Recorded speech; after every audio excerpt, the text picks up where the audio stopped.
So, hi everybody, my name is Heikki Tyni. I work as a project researcher in University of Tampere Game Research Lab in Finland. And the project I'm currently working in is called HybridX. It's focused on kind of the merging digital and material play experiences. So this article kind of sides with that somehow, not too much. Okay, and this article was co-authored by Olli Sotamaa, who isn't here today, but sends his regards. And the article or the presentation tries to kind of highlight different ways the study of material aspects of digital games is still relevant. So what we do in the article is that we kind of compile a list of research perspectives or research areas from this kind of material angle. And then we kind of use Angry Birds then to contextualize these perspectives. So,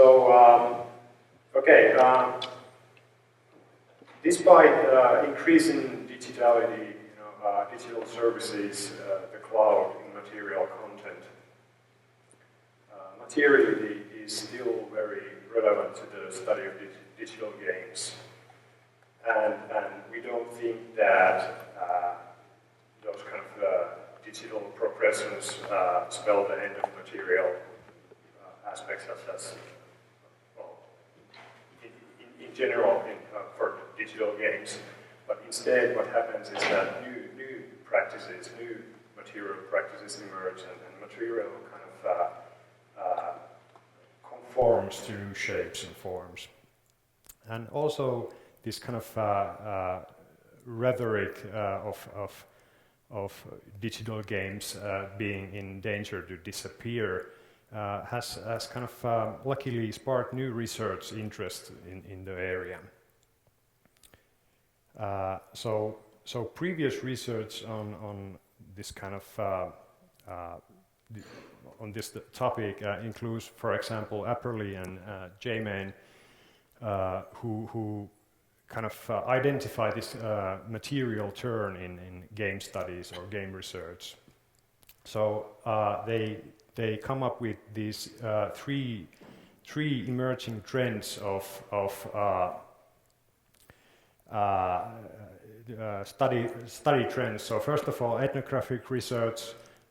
Second of all, platform studies, and third, political economy of game studies. And we kind of add to that list consumer research on possessions and collecting, and kind of look also at anthropology and its kind of thing on identity, and a few other studies. And our list is then based on this literature, our list of approaches or research areas, and our own updates. And I have to say, we are not aiming to cover all the possible research areas of material culture, but instead we kind of want to spark further discussion and more sophisticated models from other researchers. So to kind of go through the list, we have platform as mentioned. Then merchandising is kind of a big thing for a lot of these hit digital games, such as Angry Birds. On the same note, game stores and physical advertising, big physical advertising stunts. Then collectibles and collecting. Collecting helps build identity, and collections act, for example, as interior decoration to begin with to some people. Fan practices outside games are also kind of notable area. Then, of course, physical environment of play as we kind of move to pretty much everywhere now with these devices that you can play games on. Then we have oscillation between material play and digital play, and what we kind of mean by that is that we kind of consider how forms of physical or traditional play continue in digital games. So, for example, how construction toys continue in construction games, while, for example, some games, let players experiment with physics that are kind of almost comparable to real life physics. Then games combining physical and digital play. So, for example, RFID, toy games, app toys, and so on. And lastly, conditions of game production. So that political economy angle of kind of the real life realities of producing games and manufacturing them. Okay, so then going through the list with Angry Birds as a case study. First, we have kind of the platform studies. So the characteristics of a specific platform affect the games released on it. It might be, a particular control method. For example, with iPhone, the kind of the touch screen and the swipe commands. It might be the mobility of the device that is very kind of particular for this platform. It might be, particularly bad battery life that perhaps creates restrictions for game design. And kind of Angry Birds, I think, really was for iPhone what Tetris was to Game Boy, or Snake was to Nokia phones, or cell phones in general, kind of. As it helped users to get accustomed to touch controls and really kind of become good at them and kind of practice them. And also we in this platform section we have to kind of take into account the introduction or the way in which Angry Birds introduced many people into the app model and the app store and really kind of helped define the €1 game standard. And Steve Jobs, for example, he famously didn't want the iPhone to be kind of game device or game platform.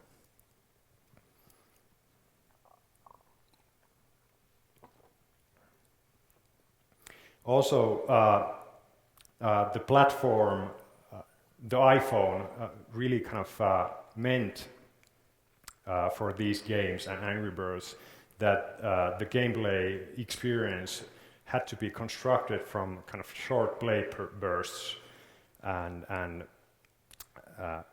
also, for example, it had to be designed in a way that you can play it without sound, because people are playing it in places that for example, in grocery store and whatnot.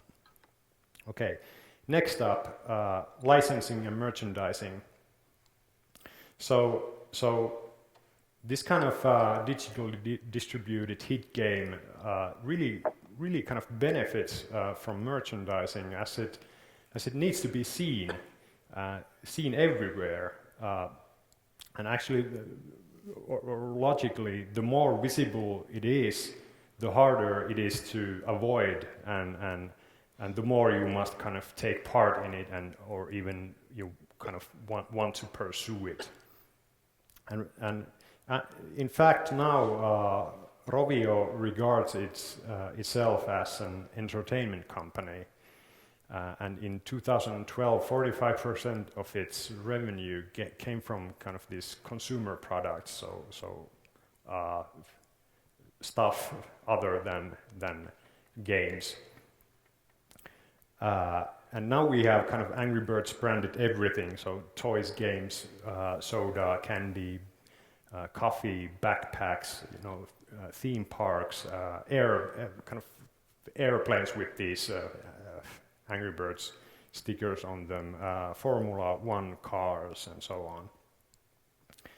on. And what this, for example, means is that there are probably a lot of people now to whom Angry Birds isn't the digital game isn't the kind of the source text, but for example, the plush toys are the source text, kind of the first thing they see. In the same way that for example, Masters of the Universe, was it first a toy or the TV show? Many people don't know. Okay, next up, retail stores and physical marketing of digital games. So merchandising is also replacing the physical game boxes in retail stores because of digital distribution. And kind of, if earlier the importance of retail stores focused on kind of where the product was placed exactly, now we have these kind of, for example, giant mechs in shopping centers advertising Titanfall and whatnot. And these kind of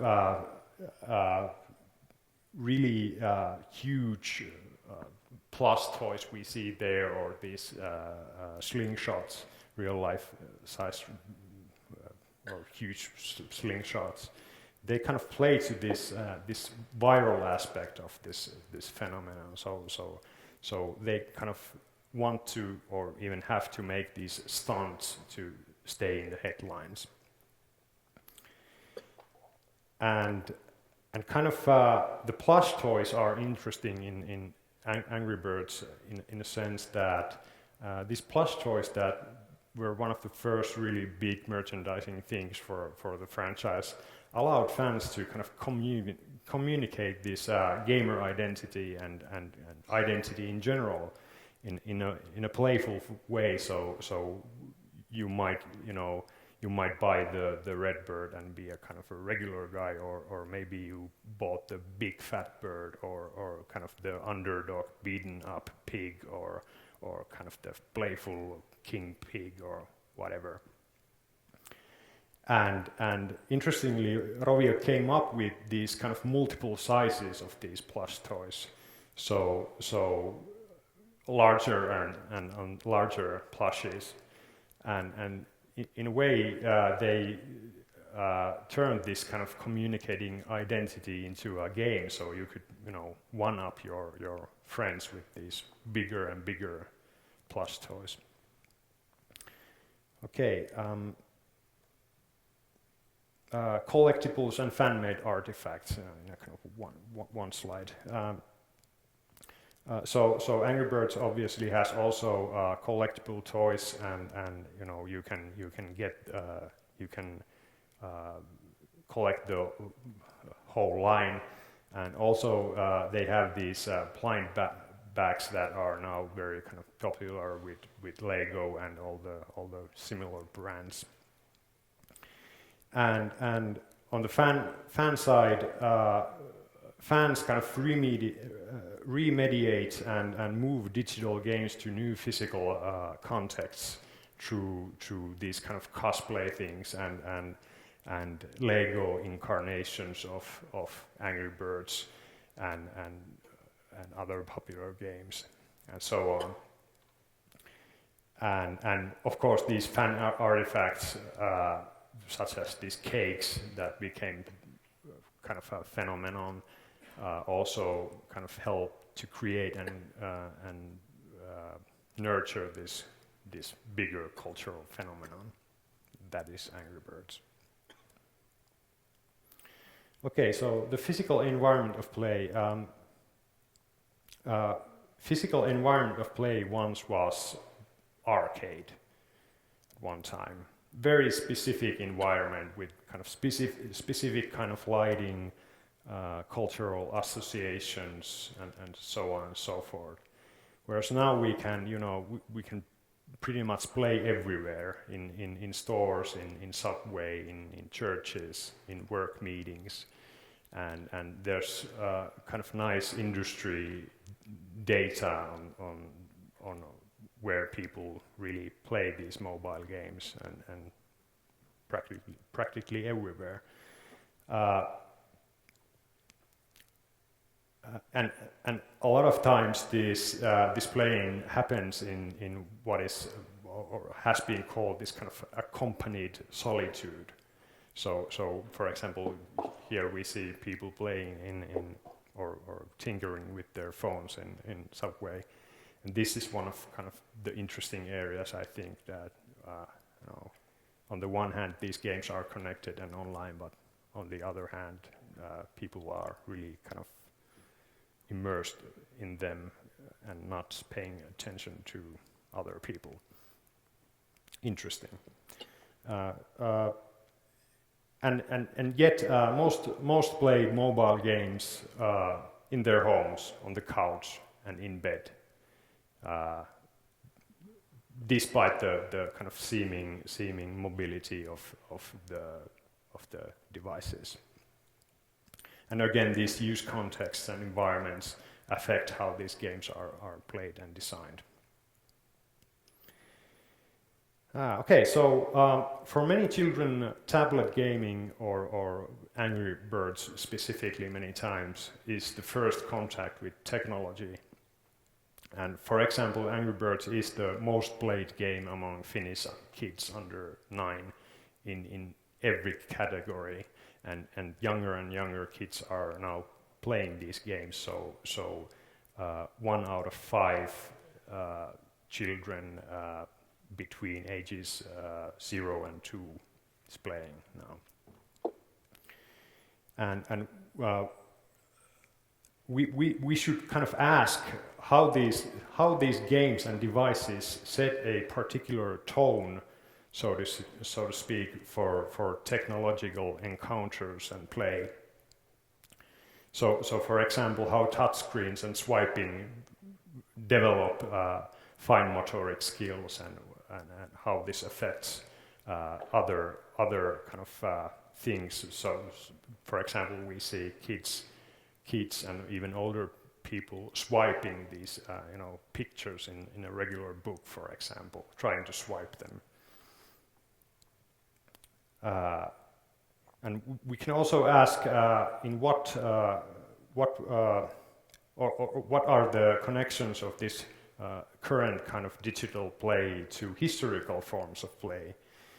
So if we research has argued that construction toys kind of evolved into SimCity, and dollhouses kind of evolved into The Sims, or these kind of old forms of play find their kind of current corresponding phenomenon in those newer games. So what about Angry Birds? Collapsing block structures kind of feels good. So we wonder in the article that kids have always built and demolished constructions, and this is to kind of to experiment, to get a sense of their agency. What can they do? What will that lead to? So that's one of the interesting questions there. Maybe there's something primal about this. This is for adults too, about collapsing these structures. And also we can ask how do kids maybe learn about physics or kind of get the sense of for physics playing these games and gravity. Okay, kind of nearing the end here. So game experiences that use physical and digital elements in one experience, such as motion-based games, games that use RFID figurines or app toys. And for Angry Birds, we have seen two products. So we had the activity toy, which you can place on the tablet and open new modes of play and new content. And then we have kind of the newer thing, the telebots that kind of transport these toy characters into the game. And as they kind of open up new areas for play, I sort of see them as this form of physical DLC for Angry Birds.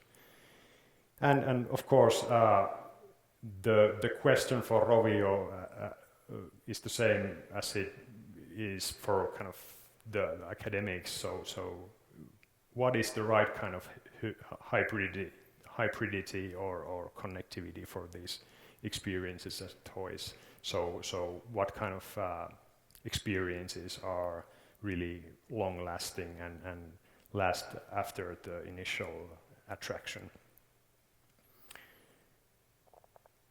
Okay, so the material conditions and consequences of game production, the last kind of category. So first of all, the physical environment of the workplace, kind of in a sense that Rovio, for example, is a good example of a company that advertises itself as being a very good place to work and kind of has all these kind of good benefits. But then again, we can ask where does or whether work and play kind of merge in a way that might be not good for the workers. So, for example, leading to overt crunch times, which are characterized like well, it's really great job, so you want to be here.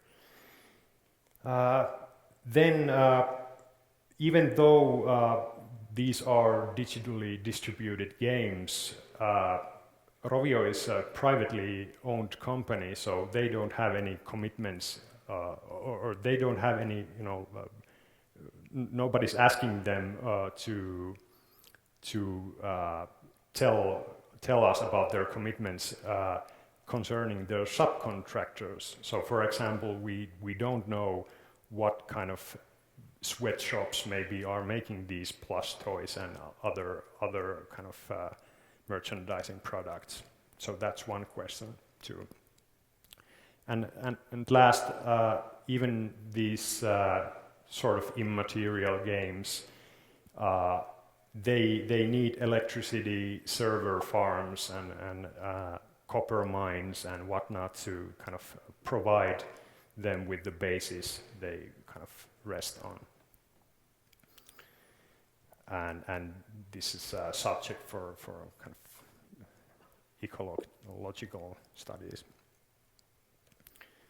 So in conclusion, considering material aspects help us to create a more rounded understanding of this kind of big modern hit such as Angry Birds, and Rovio's kind of desire to highlight this big physical with these huge plush toys and huge slingshots and airplanes kind of tells us maybe that they think that half of the appeal is still in the physical space and outside the kind of the screen and online networks.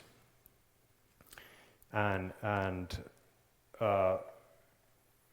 the kind of the marketing logic of tying the physical products into the larger ecosystem of hybrid media is coming from the strategy of Rovio, that is this kind of threefold strategy of games, animation, and merchandising as kind of equally important three legs of its enterprise.